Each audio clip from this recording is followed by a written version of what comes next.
Dear students, open up your page number 3 of workbook, chapter number 1, heating and cooling.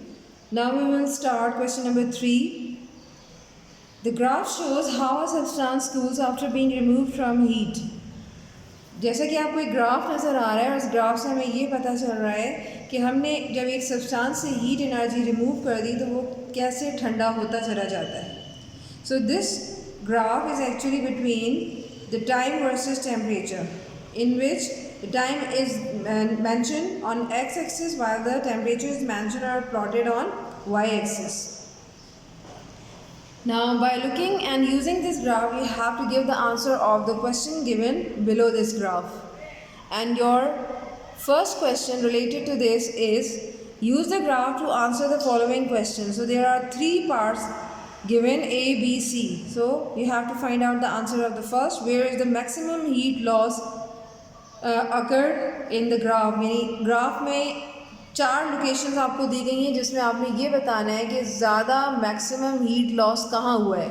So the maximum heat loss के लिए आपने चारों location को closely observe करना है. ए location आपकी ये रही, बी लोकेशन आपकी 90 पर है, ए लोकेशन आपकी 120 से थोड़ा ज़्यादा है, अप्रॉक्सीमेट 123 के करीब है, 123 डिग्री सेल्सियस है. तो ए पर आपकी जो लोकेशन बन रही है यानी ए लोकेशन पे जो टेम्परेचर बन रहा है वो है 123 डिग्री सेल्सियस. बी पे अप्रॉक्सीमेट बन रहा है आपका 90 डिग्री सेल्सियस. सी पर आपका टेम्परेचर बन रहा है, अगर थोड़ा सा हम इसको डॉटेड लाइन की शक्ल में एक्सटेंड कर दें लाइंस को, तो 30 degree Celsius. While at location D, यानी ये रेंज जो आपको बता रही है, हम सपोज कर लेते हैं कि ये पॉइंट, तो ये अगर हम थोड़ा सा इसको क्लोजली लुक लेके जाएं या इसको रिलेट करें टेम्परेचर से, तो इट इज़ 15 डिग्री सेल्सियस. तो अब आपको अंदाज़ा हो गया होगा कि किस लोकेशन पर सबसे ज़्यादा टेम्परेचर है. सो योर लोकेशन ए, सबसे ज़्यादा टेम्परेचर आपको जो नज़र आ रहा है, मैक्सिमम हीट लॉस जहाँ पर हुई है वो कहाँ पर हुआ है, ए पर. और ए पे कितना हीट लॉस आपको नज़र आया, 122 या 123 degree Celsius. So this is your answer.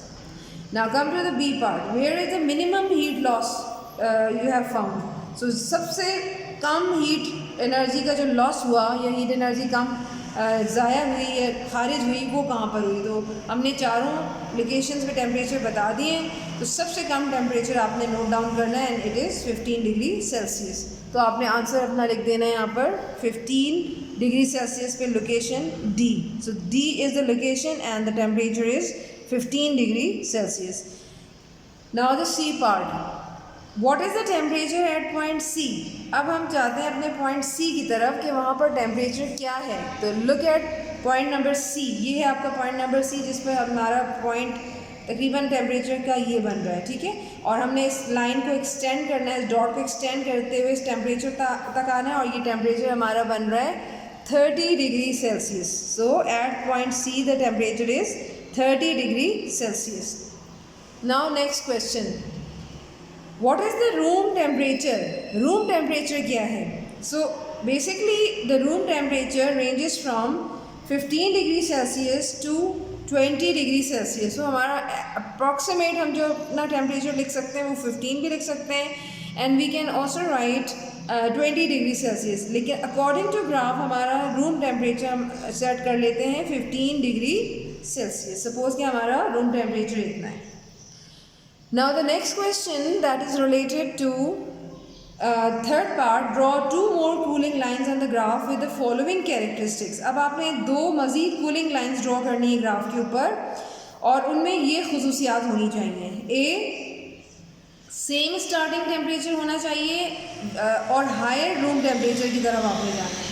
यानी स्टार्टिंग टेम्परेचर आपने सेम रखना है लेकिन जो रूम टेम्परेचर है वो हायर हो. हायर रूम टेम्परेचर से मुराद ये कि आपका 15 से ज़्यादा होना चाहिए. तो 15 से ज़्यादा जो रूम टेम्परेचर आपका होगा ऑब्वियसली वो 30 होगा. यहाँ पर ध्यान से देखिएगा कि अगर हमने 15 को रूम टेम्परेचर कंसिडर किया है तो 15 से ज़्यादा हमारा टेम्परेचर 30 पे आ रहा है. तो अब आपने 30 से एक इमेजिनरी लाइन जो है वो स्टार्ट करनी है, या आप स्टार्टिंग से भी ले सकते हैं कि सेम स्टार्टिंग टेम्परेचर. तो हम यहाँ से भी स्टार्ट ले सकते हैं कि थोड़ा सा हमारा जो टेम्परेचर है वो हमारा लाइन के बिल्कुल साथ ही जाएगा। जैसे सपोज़ कि हमारा टेम्परेचर मूव करेगा किस तरीके से कि हम सेम स्टार्टिंग टेम्परेचर यही रख लेते हैं जो हमारा ए लोकेशन पर है।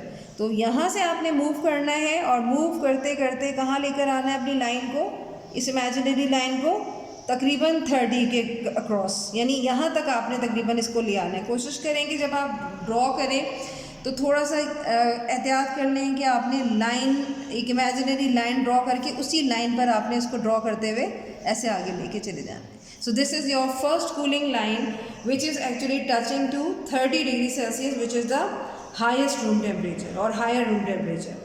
Now the second question and your second B part is higher starting temperature, lower room temperature.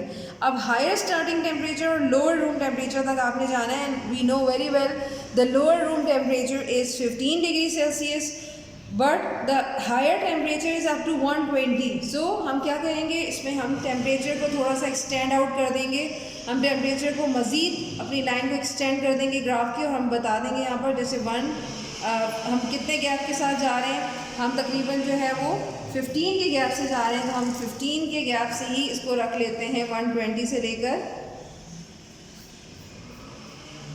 20 के बाद 30 और 135। सपोज़ कि हमारा higher room temperature starting temperature 135 है। अब हमने इस पॉइंट से एक और लाइन ड्रॉ करनी है जो कि हमारी कहाँ पर जाएगी, 15 डिग्री सेल्सियस पे।